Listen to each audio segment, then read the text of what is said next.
Throw them M's up, baby. Another episode of Mob Stories, man. This one takes it to the East Coast, man. Queensbridge, that is. You dig?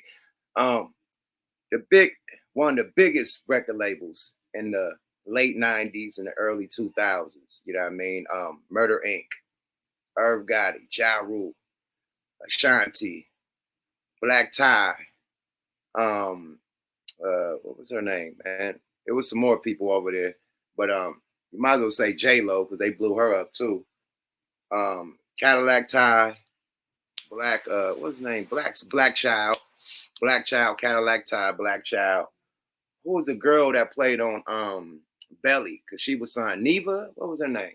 Anyway, they had an empire like Death Row, big time. Ja Rule was selling millions of albums at the top of the charts, #1 on the Billboard, getting Grammy Awards across the table. You know, and everybody think his downfall or the downfall of Murder Inc. was due to 50 Cent and the G. Well, it has a little bit of truth to it, but not complete full truth. And this episode of Mob Stories, we'll break down the full truth and the rise and fall of Murder Inc., Irv Gotti, and how the feds got on them for their connection with Supreme. Let's go, y'all. Mob Stories. Let's go. Let's get to the content. Fair use.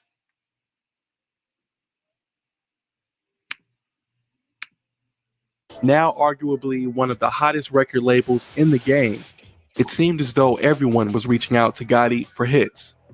Artists such as Mariah Carey, Eve, and Mary J. Blige wanted a piece of the Murder Inc. sound. But Gotti and Murder Inc.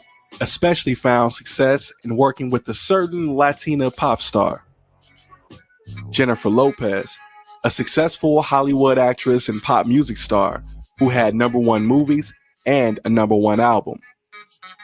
Coming off of a high-profile relationship with hip-hop mogul Sean Puffy Combs, she was the industry's it girl. But with the release of her second album, J-Lo, Jennifer was ready to shed her good girl pop image to appeal more to an urban audience. Her team would reach out to the one person that could give her street cred and deliver a hit, Irv Gotti.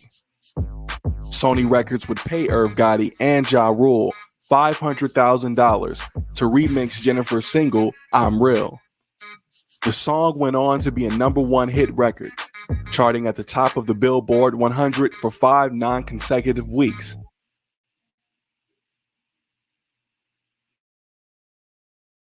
And deliver a hit, Irv Gotti. Sony Records would pay Irv Gotti and Ja Rule $500,000 to remix Jennifer's single, I'm Real. The song went on to be a #1 hit record, charting at the top of the Billboard 100 for 5 non-consecutive weeks, making it the biggest song of both J-Lo and Ja Rule's career up to that point. In October of 2001, Gotti and Murder Inc. released Ja Rule's third album, Pain is Love, riding high off the momentum of the I'm Real remix and the album's lead single, Living It Up. The album would debut at the top of the charts, further solidifying Irv Gotti and Ja Rule as unstoppable hitmakers. Pain is Love also introduced the world to singer-songwriter Ashanti, who was featured on the album's third single, Always on Time. This song also became a #1 record, and was followed by another #1 with the remix to Jennifer Lopez's Ain't It Funny, featuring Ja Rule and produced by Irv Gotti. In 2002, Gotti and Murder Inc. Records released Ashanti's debut single, Foolish, which would go on to spend 10 weeks on top of the Billboard charts. Not surprisingly, her self-titled debut album came in at #1, selling more than 500,000 copies in the first week. At the time, this was the biggest first week sales for a female artist's debut album. With the release of 2 more smash singles, Ashanti became a certified pop star, and Irv Gotti became the Teflon Don of the music industry. Gotti and Murder Inc. Records dominated the radio and Billboard charts for much of 2001 and 2002. It seemed as though Irv had more than the Midas touch, as everything he touched went platinum. Facts. With a long list of chart-topping hits and a seemingly endless supply of money and fame, Murder Inc. Records was completely unstoppable. Or so it seemed. Here we go. In 2003, federal agents raided the New York City offices of Murder Inc., as well as the homes of Irv and Chris Gotti. The federal government had been investigating the Gotti brothers for the past 4 years due to their association with former Queens, New York kingpin Kenneth Supreme McGriff. Supreme had formerly headed the 1980 street crew known as the Supreme Team.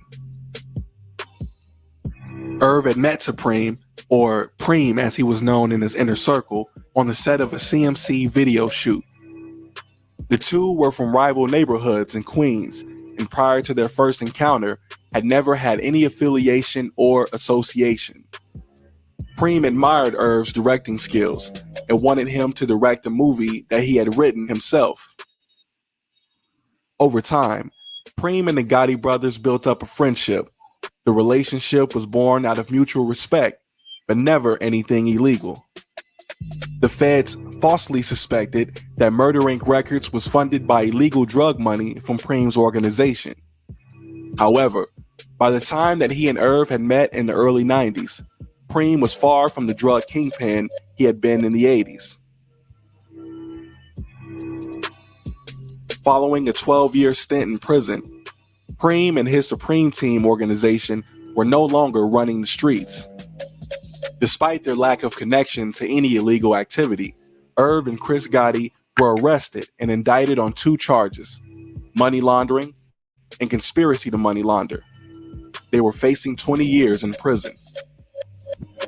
The government offered Irv and his brother a plea deal. They would only have to serve 6 months in prison if they cooperated with feds and gave up information on Supreme, who was facing a separate trial that involved drug trafficking and murder. Maintaining their innocence and refusing to give up information on their friend, especially since they didn't have any information to give, the brothers refused the plea bargain. They were willing to let the case go to trial in order to prove their innocence. Facing 20 years, even their lawyer could not guarantee that they would not go to prison. At the time of their indictment, the conviction rate for criminal cases at the federal level hovered around 99%. With the severity of the charges levied against them, the industry was quick to turn their back on Irv Gotti and Murder Inc. To make matters worse, the government warned Universal Music Group, the parent company of Def Jam and Murder Inc., that if they continued to fund Murder Inc. Records, they would be investigated and named as co-conspirators in the money laundering case. Almost overnight, Irv Gotti's business, worth hundreds of millions of dollars, was pulled from underneath him. With no budgets to work with, Murder Inc.'s ability to perform as a top record label was now gone. Oh, shit. Another thorn in the side of Irv Gotti and Murder Inc. was the sudden ascension of their rival, a fellow Queens rapper named 50 Cent, with whom Gotti and Ja Rule had real-life street beef. 50 had been antagonizing Murder Inc. for a better part of the early 2000s, when he was just a relatively unknown mixtape rapper. He released records calling into question Murder Inc. and Ja Rule's street credibility. But Gotti and Ja Rule, at the top of the rap game, were focused on making hits, not responding to an unknown rapper. But 50 rose to prominence after being shot an alleged 9 times and releasing a slew of popular mixtapes on the streets. His buzz caught the attention of Eminem, Dr. Dre, and Jimmy Iovine, who signed him to a $1 million record deal to Shady Aftermath Records, a subsidiary of Interscope Records. Now backed by arguably the most powerful conglomerate in the record business other than Murder Inc., 50 had a bigger stage to antagonize Irv Gotti and Ja Rule. He seemed more bent than ever to destroy Murder Inc., seeing it as an opportunity to raise his profile even more. Thanks to the powerful PR machine of Dr. Dre, Eminem, and Jimmy Iovine, fans would eat it up. 50's debut album, Get Rich or Die Tryin', went multi-platinum, selling more than 10 million records worldwide. With 50 Cent now the biggest rap star in the game, Murder Inc. not only had to deal with a pending criminal trial, they also had to deal with the constant poking of their nemesis and his fans. With virtually no support from their label or the industry, Irv Gotti and Murder Inc. were rendered defenseless in their fight against the machine of 50 Cent and the machine of the federal government.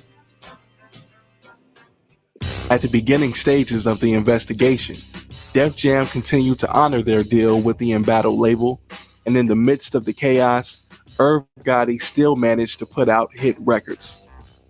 Now rebranded as The Inc. Records in an attempt to disassociate itself with any suggestion of criminal activity, the label would release commercially successful projects. After disappointing sales of his fifth album, Blood in My Eye, which was largely seen as a response to 50 Cent, Ja Rule made a comeback with R.U.L.E. in 2004. Ashanti would also deliver 2 hit albums in 2003 and 2004.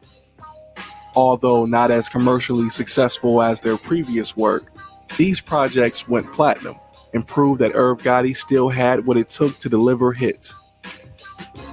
Despite his literal trials and tribulations, Gotti was not going down without a fight. In 2005, the trial against Irv and Chris Gotti began. They were both facing 20 years in federal prison on charges of money laundering and conspiracy to money launder. Understanding the severity of the charges they were facing, the Gotti brothers refused to take the easy way out, opting instead to go to trial rather than give false information on their friend, PREME McGriff. The prosecution brought in witnesses and informants that many on the jury thought to be questionable. The witnesses included a taxi driver, an intern, and 2 career criminals. The jury heard every piece of evidence that the prosecutors brought forth, and after 2 weeks of trial, the jury went into deliberation. 4 days later, the jury emerged with the verdict: not guilty. Irv and Chris Gotti were acquitted on all charges, Hell yeah. freeing them of the years-long entanglement with the federal government that could have put them away for many years. The trial cost Irv and his brother hundreds of millions of dollars in legal fees and lost business opportunities, severely damaged their reputation in the industry, and caused much strife in their personal life. But their name was finally cleared. After the trial, Gotti and the Inc. Records would eventually strike a new deal with Universal Music Group. No longer on Def Jam, the label saw great success with the release of the hit single You by R&B sensation Lloyd featuring Lil Wayne. The song shot to the top of the charts, seemingly putting the Inc. back at the top of the music business. All right, so there you go, and there you have it, man. I basically wanted to show the investigation part because a lot of people got had a hard on saying that 50 Cent took out Murder Inc. It was the case that took them out. You hear that the feds was threatening the record label if they continue to support them, they're gonna have them be, blame them for, also being the case, basically, co-conspirators or whatever, right? So they had to drop them. When they dropped them, you know what I mean? Yeah.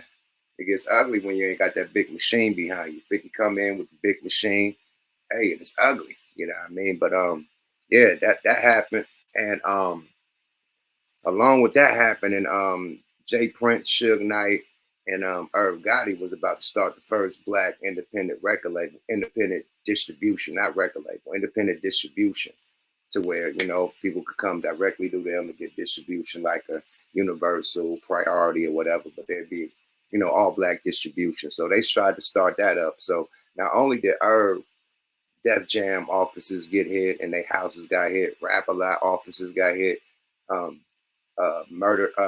Death Row office got hit on Wilshire. You know what I mean? They had to board that shit up on Wilshire. Like, yeah, the feds hit everybody, not just Irv and them. So it's a nasty game, man, when you're trying to do something, when you're trying to, excel, when you're trying to take the game that they run. You try to run your own game and do it for your own race, you know, and let the people come in, but they blamed it on something else, you know what I mean? But the real reason I think was because of them black brothers, them 3 black brothers try to come together and create a black distribution. And hey, the powers that be wasn't having it. So there you go, man. Mob stories. They put the M's up and we out. You did. Yuck Mouth TV, subscribe to your guy. Like I say, man, we miss these, man. The Don Divas, man. The legendary stories of the Kingpins, the shot callers and the ballers, man. You know what I mean? We love the mob movies, man. The Godfather, Scarface, mobsters, you know what I mean? So on and so on. We like the hood movies, Boys in the Hood, you know what I mean? New Jack City, you know what I mean? Minister Society, so on and so on. Even Paid in Full, you know what I mean? So we love gangster movies. We love gangster stories from the legendary gangsters, you know what I mean? That, been through it, you know what I mean? And, got a story to tell, you know what I mean? Served their time, you know what I mean? Legendary hood, kingpins, mobsters, gangsters. You have it, man. All on Mob Stories. So y'all stay tuned, man. More to come, man. But we out, man. Mob Stories, man. Get them likes up, getting them goddamn comments, and tell me what you think about this, man. Do you think that 50 Cent took out Murder Inc., or you think that the powers that be not only try to take out Murder Inc., but also Death Row and Rap-A-Lot Records? Let's go, y'all. Let's get to the content, man. Getting the motherfucking chats, man. Getting the motherfucking comments. Hit them likes, man. Subscribe so you get them alerts. You dig? And get these